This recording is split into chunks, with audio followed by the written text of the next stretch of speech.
As we depart this area, we'll be transiting through temporary billeting. And that's where soldiers who come here to train, when they come from all points over throughout USER, they either come to a railhead, they'll deploy here via rail, air, or ground. And typically it's a combination of those three means of transportation. So as they come in here, what they do is they'll actually replicate command and training program simulation facility. And you'll be seeing that shortly on your left if you look out the window, and I'll point that out as we get to it. All of these buildings here house the numerous soldiers who are here at any given time on a training exercise. Right now, we've got the 1st Brigade out of the 1st Armored Division is in their final preparations for deployment in support of Operation Iraqi Freedom 05-07, which is the next deployment. They're here doing their final gunnery, where they're honing their skills and validating and certifying that they are trained and ready to go to combat and meet any contingency that they may have to face when they're there. That's part of our normal process. No unit deploys without having to go through a series of validation and certification exercises, and this is one of their final ones here. So this is here is a static display. You'll get an opportunity to talk to these soldiers after the Combined Arms live fire exercise that you'll view here next. This is just a small sample of the equipment available to the soldiers of the 1st Armored Division, and even a smaller sample of the equipment available to soldiers in the United States Army and Department of Defense as a whole, obviously. A little bit of frost on that baby.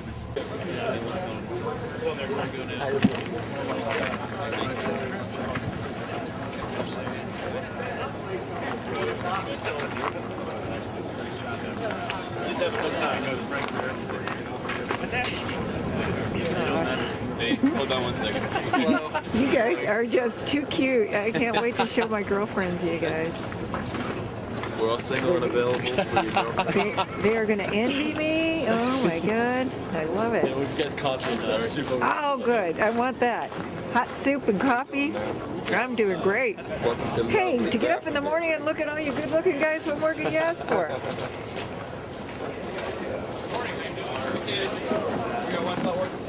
Iced coffee. Good morning. How are you? Good.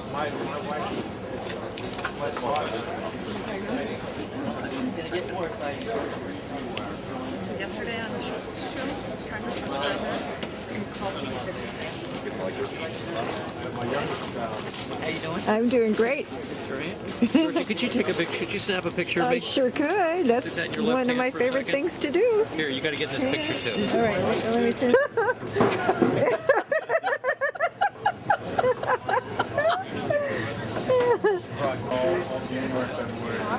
Well, I think I'll get started talking here because it's you know, you're not getting any warmer sitting there probably. We've tried to give you some creature comforts, and you haven't got a cup of coffee. There's plenty of it over here. My name is Brigadier General Mike Tucker, and I am the Assistant Division Commander for the 1st Armored Division. And let me, on behalf of General B.B. Bell, welcome you to the U.S. Army Europe. About 67,000 strong. We have about 13,000 soldiers in support of Operation Iraqi Freedom and Operation Enduring Freedom in Iraq and Afghanistan. As you well know, part of the transformation plan for Europe and BRAC will take us from around 67,000 down to approximately 27,000 out to the year 2010. We think that's the plan, but we're all over here in Europe doing great things for our country. My boss, under General Bell, who's a 4-star general, is a 3-star general named Lieutenant General Ricardo Sanchez. You may remember seeing him on CNN a lot. He was commander down in Baghdad. And of course, my immediate boss is Major General Doug Robinson. And they are with our Chief of Staff, General Peter Schoonmaker, today in Heidelberg at a pretty big bilateral meeting with the Conference of European Armies. Otherwise, they'd be here with you today. You're at the 7th Army Training Center, known as the Joint Multinational Training Center here in Grafenberg, Germany, in the great state of Bavaria. And as you can tell, it's a little cool here in Bavaria. You left Stuttgart this morning in the state of Baden-Württemberg, and I believe this evening you'll end up in Ramstein, which is the state of Rhineland-Pfalz. We have a great program planned for you here today. Just to give you some orientation, you're on range 117. This is a range that we normally use for tank crew qualification. We in the United States Army take tank crew qualification and Bradley crew qualification very, very serious, probably more serious than any other nation in the world. It's a big deal to us. It's kind of a Super Bowl. And what you see in front of you are the different types of ammunition we fire from the M1 tank. This ammunition here is called a Sabo round. And all these are 120 millimeters that fired out of the main gun, and I'll talk about the pictures in just a second. This is the long rod penetrator, depleted uranium, and this is the only thing that actually goes down range. Just this piece right here. And with that, I'm going to turn you over to Captain Steve Banks. He's the troop commander of these soldiers that you'll see down range, and his call sign is Bandit 6, and I'll turn it over to you, Steve. Thank you very much. Ladies and gentlemen, as General Tucker mentioned, my name is Captain Steve Banks, and I'm the commander of Bandit Troop 1st Squadron, 1st United States Cavalry. The soldiers you'll see firing here today, and the soldiers that you'll see on some of the static displays after we're done firing, are my soldiers along with some other soldiers we have here. A United States Army Cavalry troop consists of 9 tanks and 13 Bradleys and some associated command and control equipment. There's 130 soldiers in the troop, and the way we organize the troop is into 2 cavalry teams. The cavalry team has 4 of those tanks and 6 Bradleys that I mentioned. And then in restricted terrain, like you'll see here, where it's not very wide, we further organize the troop into a little bit smaller element we call a hunter-killer team, and that has 3 Bradleys and 2 tanks in it. And that's what you'll see execute the mission today. General Tucker already talked you through a little bit of what these screens are. What I'd like to do now is orient you from the screen to the actual ground in front of you. Right now we're here along phase line Stetson on the map, and that goes this way on the range, and you see these little built up berms, we call these battle positions. And right now, along this battle position are arrayed 3 Bradleys and my troop fire support team. And you can't see them, they're hidden here laterally along the range over a couple of these hills. And the fire support team's mission is to coordinate for me and for the other soldiers in the troop, indirect fire, attack aviation, helicopters, and also fixed wing or close air support from the Air Force. The next phase line you see here, phase line Saber, is this next group of battle positions, or third set of battle positions. For those of you who have your binoculars, it's kind of near the end of where you'll see the course roads, these little concrete and gravel pads down the range. And for purposes of the exercise that my soldiers are conducting today, that's the last piece of defensible terrain overlooking a fictitious international boundary. And I'll describe some more about the actual tactical scenario that we'll be executing here in just a couple of minutes. But that's kind of your orientation of what you'll be seeing as we begin to execute this operation. Other things on the range, that we'll talk about this a little bit more at the end, are the static displays, and those are behind us right now. But again, we'll talk some more about that after we're complete with the live fire. Some of the call signs you'll be hearing on the radio today are Blue 1, that's my scout platoon leader. Blue 4 is my scout platoon sergeant. Green 1 is my tank platoon leader. You'll hear Black 9, my troop fire support officer that I mentioned is on the fire support team, who will coordinate indirect fire and attack aviation or helicopters for today's mission. And also Assassin 6, who is the air mission commander of the Apaches, who will be flying in support of us today. I'd like to talk to you also a little bit about the history of the squadron. 1-1 Cav is the lead element of 1st Armored Division. The cavalry on the steer. The single fire mission will result in over 1.5 tons of explosives being put onto the enemy vehicles in a matter of mere minutes, as you'll observe. The guns of cold steel are able to provide this firepower anywhere within a 30-kilometer radius of their location, giving the scouts the ability to engage targets anywhere on the battlefield without revealing their own positions. Artillery is historically the greatest killer on the modern battlefield, and therefore is known as the king of battle.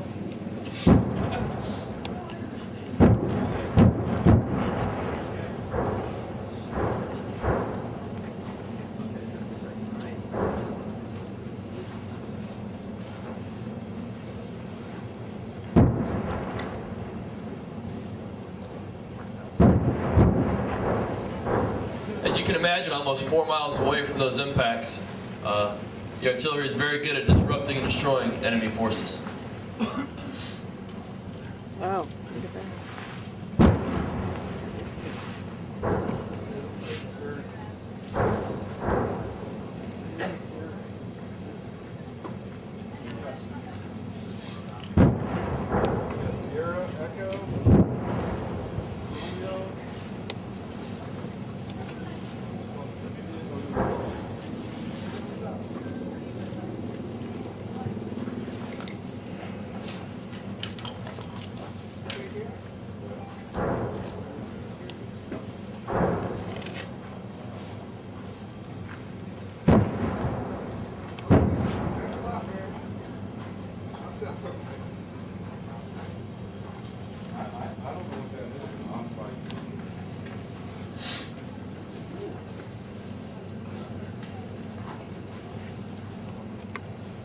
rockets times 2, on station in 30 seconds, over.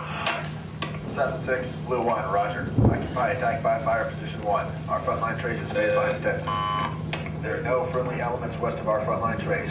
Coordinate with Blue 4 on the snap to target handoff. Enemy forces are estimated at 10 tanks and 15 BCs, currently moving towards EA Bravo. Engage report. Assassin 06, Wilco, break. Blue 4, Assassin 06, over. Assassin 06, this is Blue 4. I monitor. We are 3 Bradleys ordered west along phase line Stetson. Enemy elements are now entering EA Bravo, over. Blue 4, this is Assassin 6, roger. I have visual contact. Engaging now. Out. Having destroyed the initial enemy forces utilizing artillery, now we're calling Apache gunships on the target.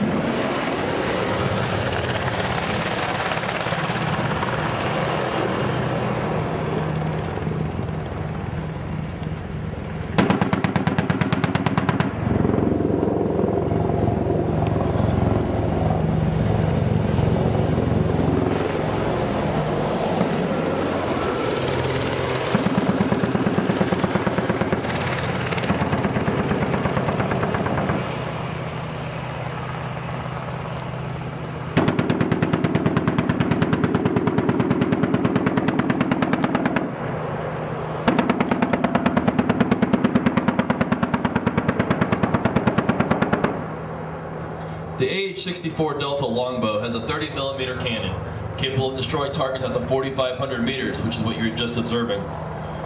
And they're now preparing for a second attack.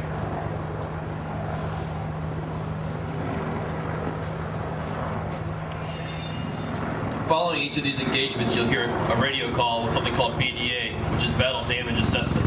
This is what we use to relay from the observers to the actual people who are engaging the target what it is that we observe their effects to be.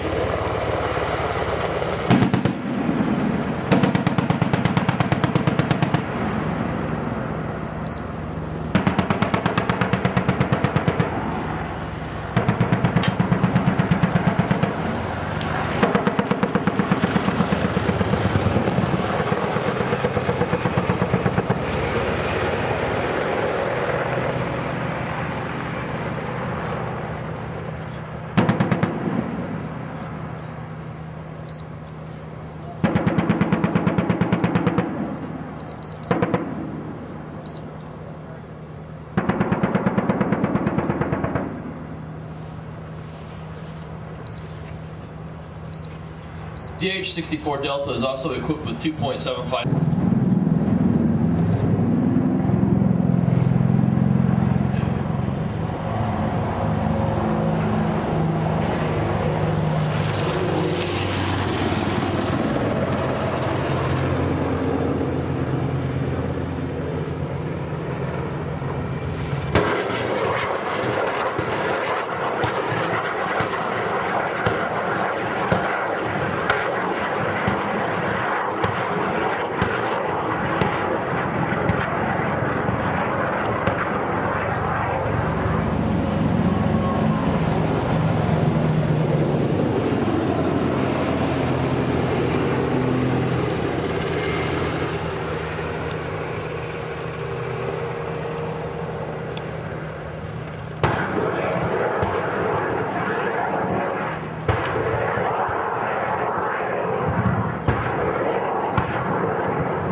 That was cool.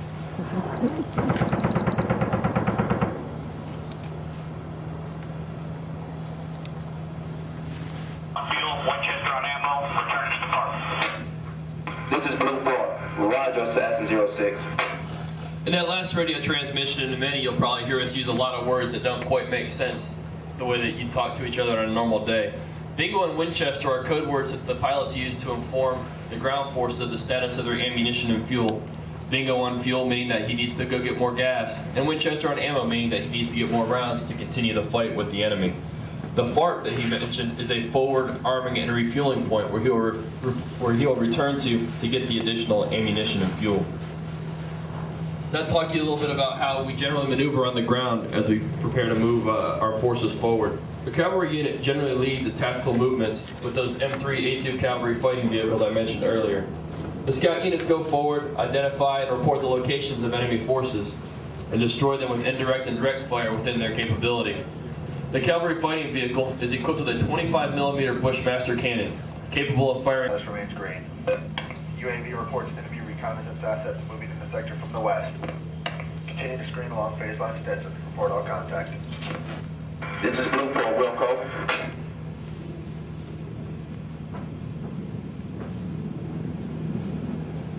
Blue 1, Blue 4, contact tanks, PC, streams, fast break. The Blue 1, Blue 4, the phase line Stetson. Engage enemy armor. Break. 5-9. Alpha Juliet 1014. And Alpha Juliet 1015.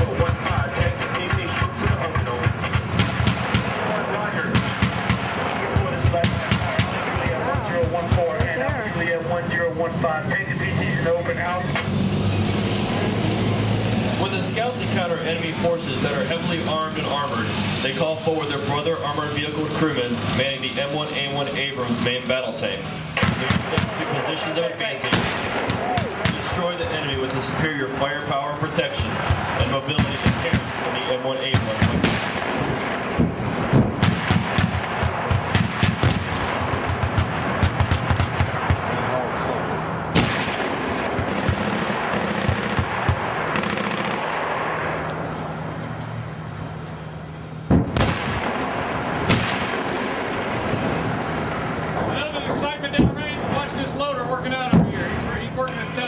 This is Blue 4. Engage and destroy 6 enemy PCs, 4 tanks, and 2 RPG teams. Vicinity, baseline spur. Combat power 2/3, class 3 green, class 5 green. Negative contact, set along baseline Stetson, over. That's Blue 1, roger. Our forces have now confirmed the direction of attack of the enemy, crossing the international border, and have destroyed their initial reconnaissance assets. The troop will now conduct a zone reconnaissance from their current location at phase line Stetson to phase line Sabre in order to gather information on the enemy and to destroy any enemy reconnaissance assets remaining in zone. Blue 4, this is Blue 1. Execute a double time from phase line Stetson to phase line Sabre. Report when screen is set. Contact PCs, troops passed out. That replicates the enemy engaging friendly forces. You'll also see that we're moving the Bradleys forward here and leaving the tanks in an overwatch position. This is to provide them additional security as they bound forward.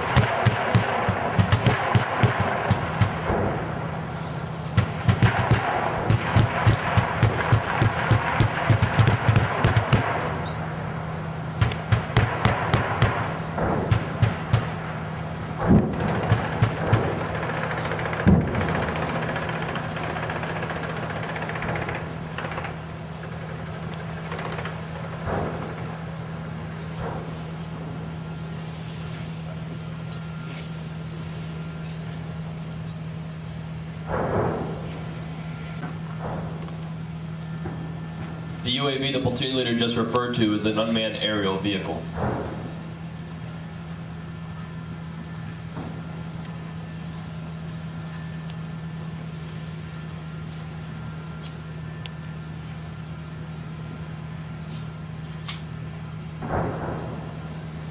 Blue 1, Blue 4, contact tanks, PCs, troops west, break.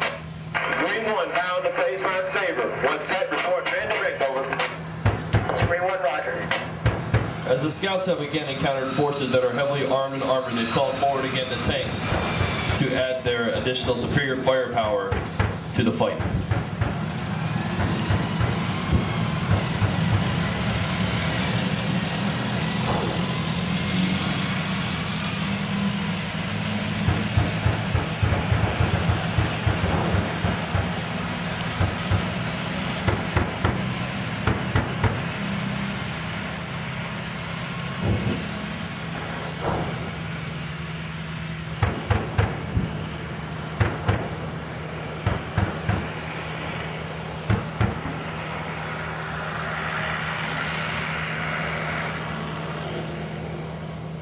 During these defensive engagements, you will see the vehicles moving forward and backwards in their positions. This is a movement that we call a berm drill. What it does is keeps a portion of the vehicle hidden from enemy observation and also direct fire. Blue 4, screen 1, set baseline 7, ready direct, over. Blue 1, Blue 4, contact tank, PC's troops west out. And by hiding a portion of the vehicle, it decreases the enemy's ability to observe and increases the survivability of our soldiers and equipment.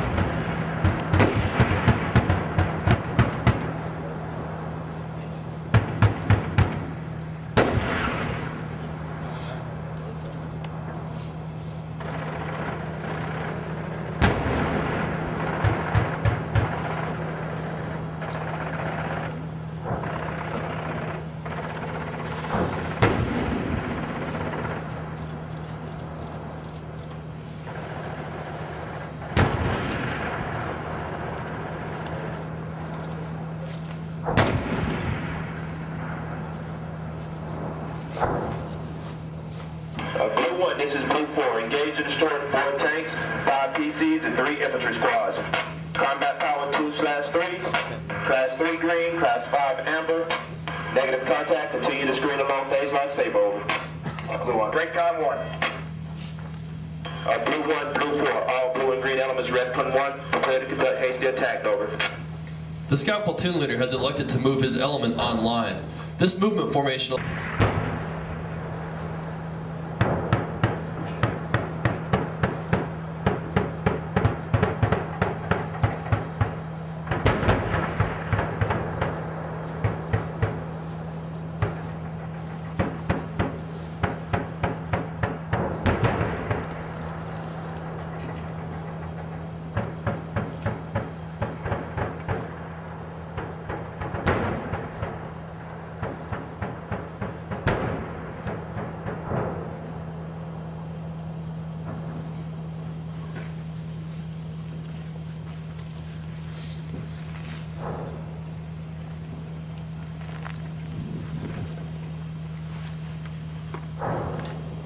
Blue 1, this is Blue 4. Destroy 6 tanks, 7 PCs, and 4 infantry squads. Combat power 2/3.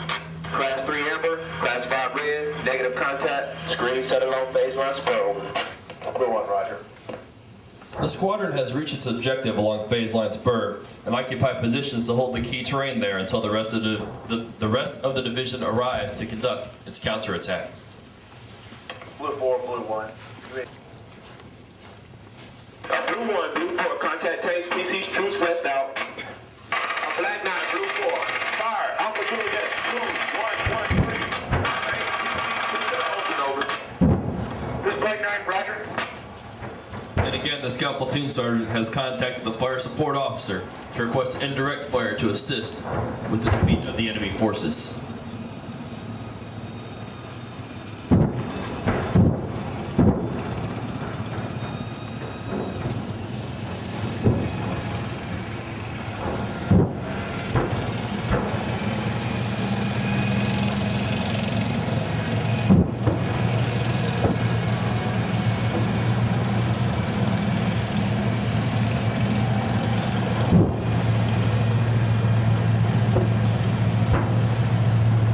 Call for fire.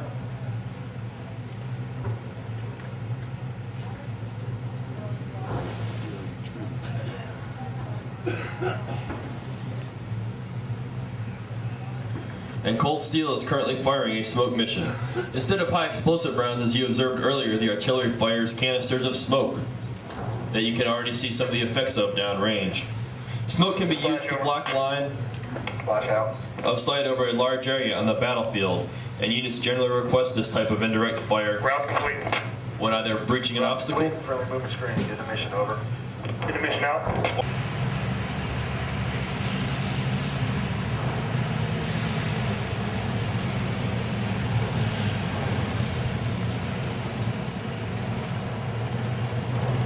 Ladies and gentlemen, during the conduct of this live fire, you observed over 5 tons of munitions being fired downrange from both direct and indirect fires. We're going to break you up into your colored groups now to let you get out here and get your hands on this equipment that you've seen it shoot a little bit. Get banded through the hand.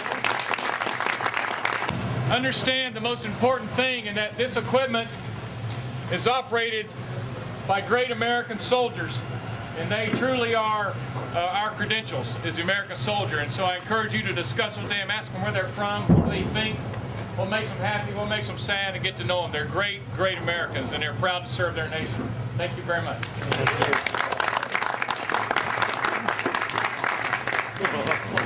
Ladies and gentlemen, please. Good to see him. He's from San Antonio.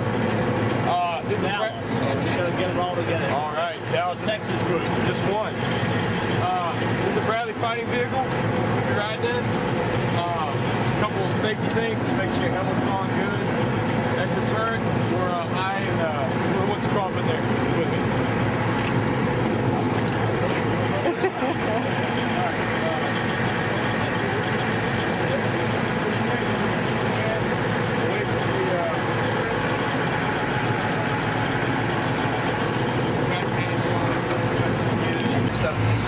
You roll around, you gotta go around. No matter what it is.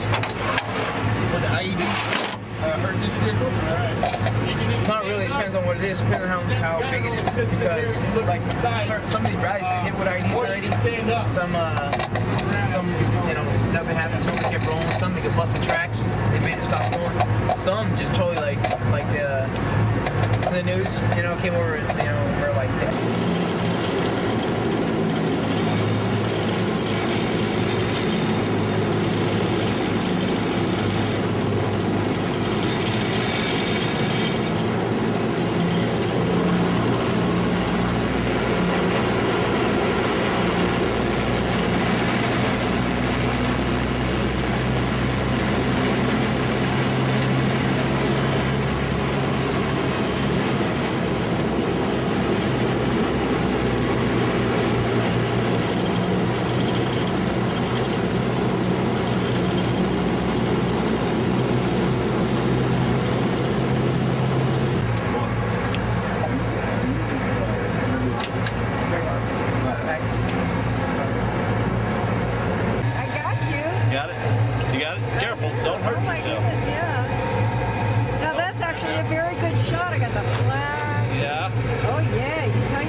Make our money right here. Yeah. That's the gun? Oh yeah. Yeah. It comes right out too. It comes where? It comes right out. Out this way? All 40 or all. They get the door open up.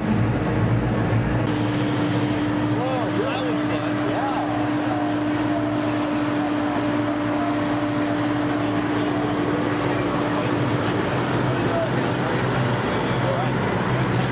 I hope you're going to put this on our website. Don't or do?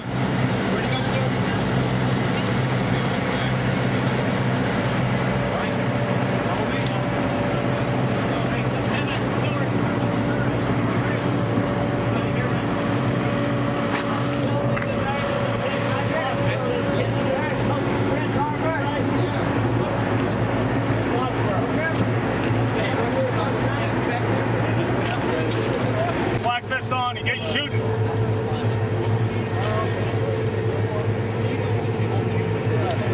There'll be some more opportunities here with the stack displaying when you get rear plugs in safety glasses.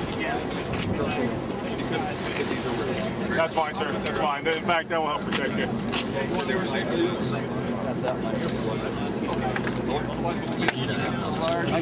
Okay, I need a small.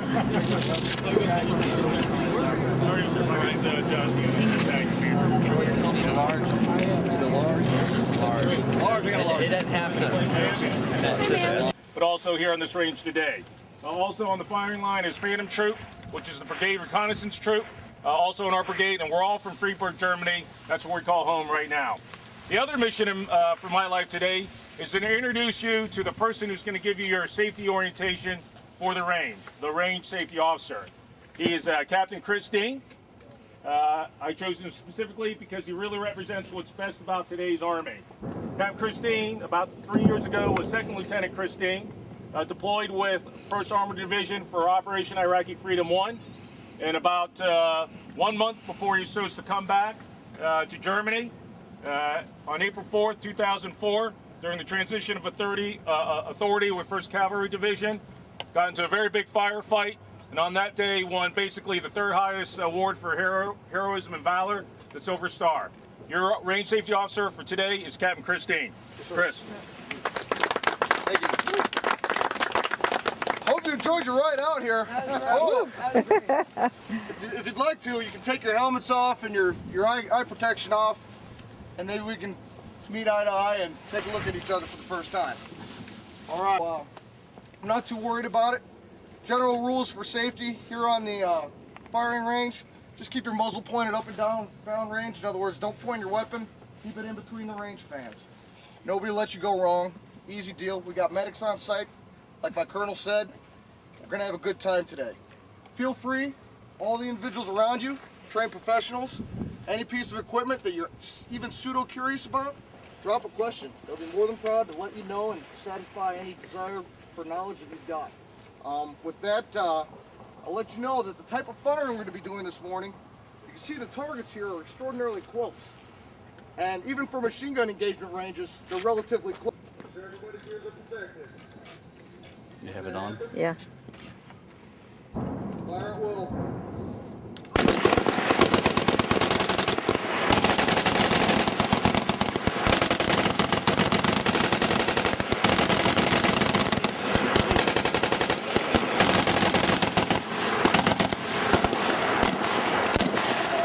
Laser sights. There you go, man. Okay, you go get them, Georgia. Outstanding.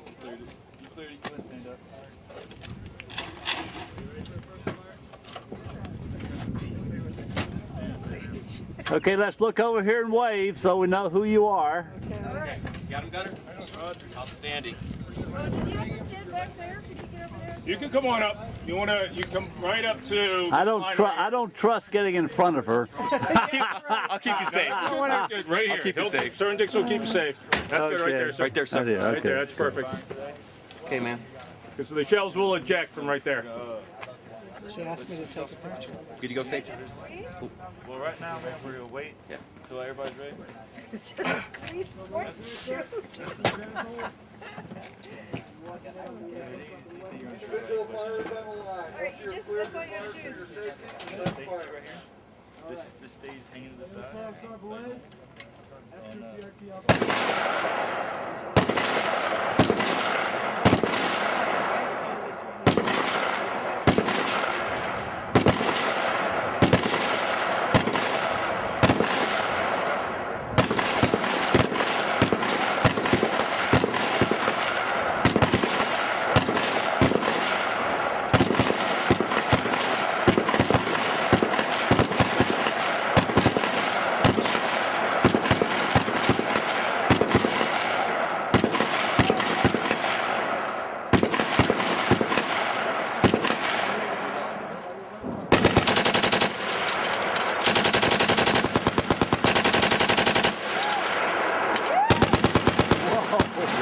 We're just getting started. Yeah, right. Did you get a single shot? Yeah, I did. Quite a few. This is the round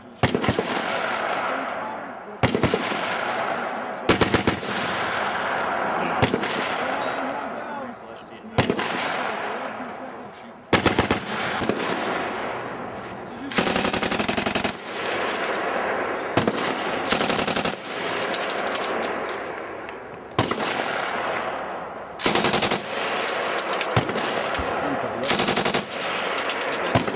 Some to the other side, but she was.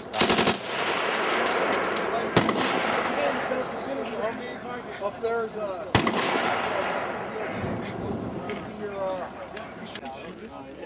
What is this, an M? fire on the fire. Take your fires for your next fire. Keep in there. It's not going to happen. You got to pull it to the side.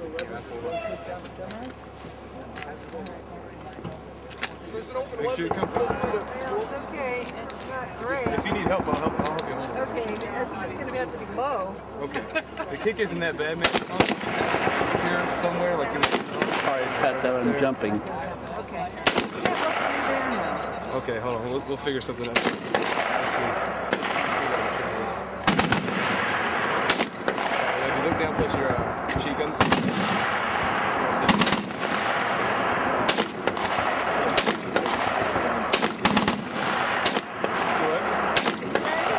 You don't want to shoot. It's restricted. How do you guys do this? It just takes practice, man.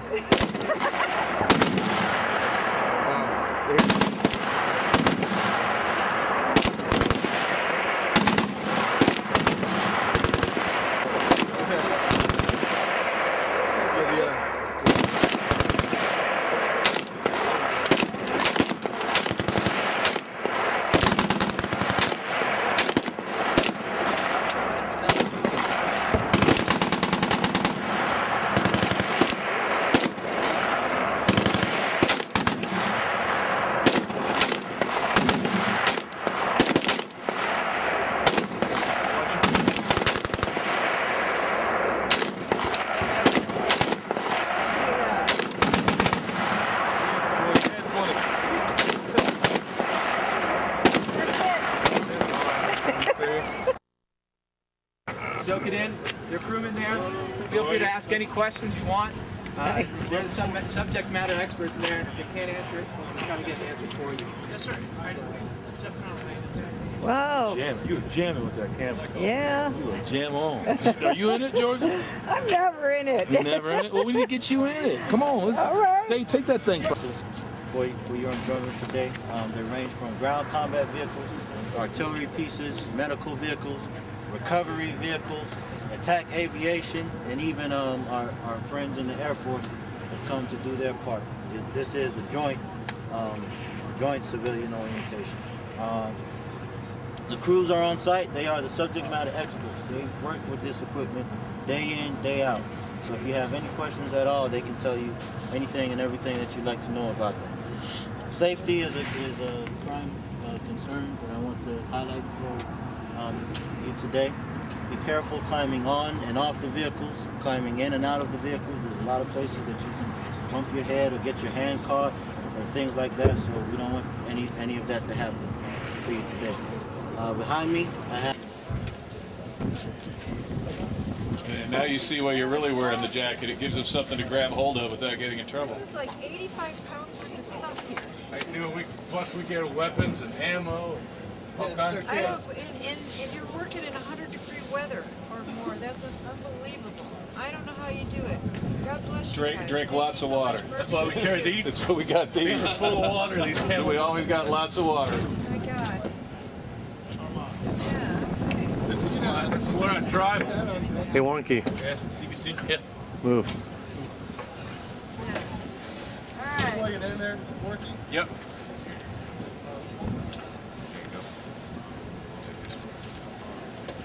Get this here where you Do you can. need earplugs right Nope. now? No, you don't need earplugs. Just that garbage? Or? Just take this Yeah, and put it's it on. earplugs. I put them in my... Can you get it on? Well, just kind of grab the earphones and then spread them apart. Just pull down from here. All right. Got it? Yeah. Okay. Plug in? Yeah. I can hear you. Speaker. All right. This is where we Show you what I get to see when I drive. Oh, wow. It's where the driver sits right there where you are, obviously. He's got a steering yoke. Gas pedal. This is where the Oh, gun I sits. just love to drive this thing. It's fun. It's really fun. And it's automatic too, so. I would love to. Can you do it? No, I wish we could. Our LLM launcher up there is kind of up Do you know what I do for a living? What's that? I'm a stunt driver. Really? Yeah. That'd be sweet. I could handle this. I bet you could. Tell me what to do, and I'll do it. The only So trick to basically, this is this is drive. You just bring it over. This is your handbrake. Set this started, down. as a matter of fact. Set Push this down down. on this screen. Push down on that. Just push your fingers all the time. Just push all the way down. Push all the way down. Here? Yeah. Alright. Flip the switch. The horn right here. Pump. Flip the switch. You gotta flip this. Push all the way. Push over on that. Other way. Other way. Let's go. We got 500 horsepower.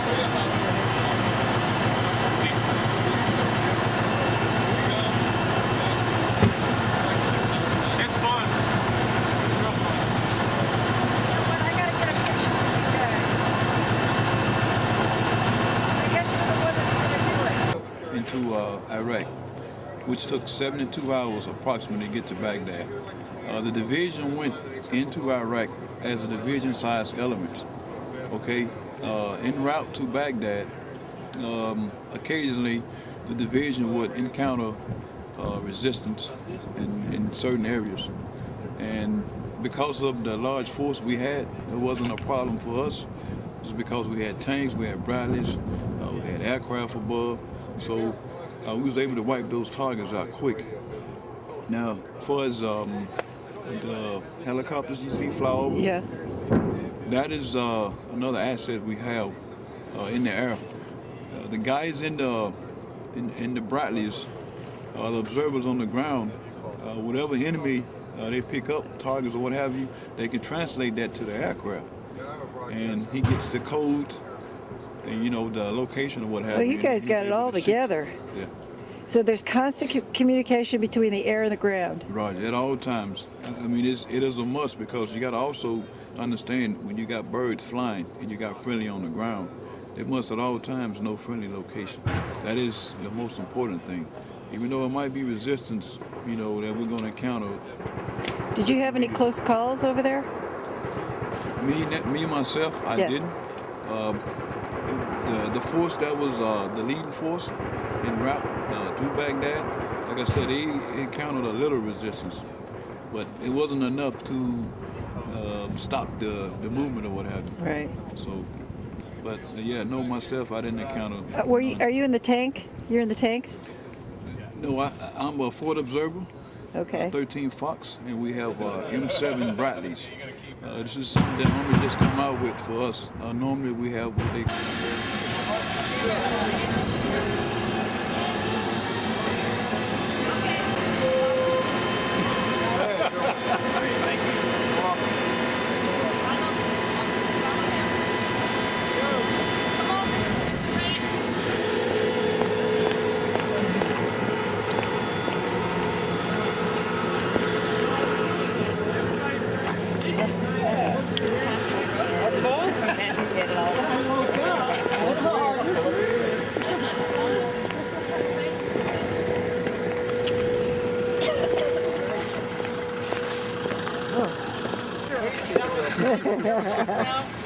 This is Angela, who's always yelling at me.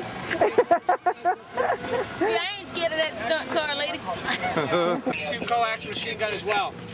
So once we get up there, I'm going to break you down into groups. You're going to go with the individual crew members down to the vehicles and just follow their instructions. They'll get you on board and make sure everything's safe. But just when you head down there, make sure you have your hearing protection in, because it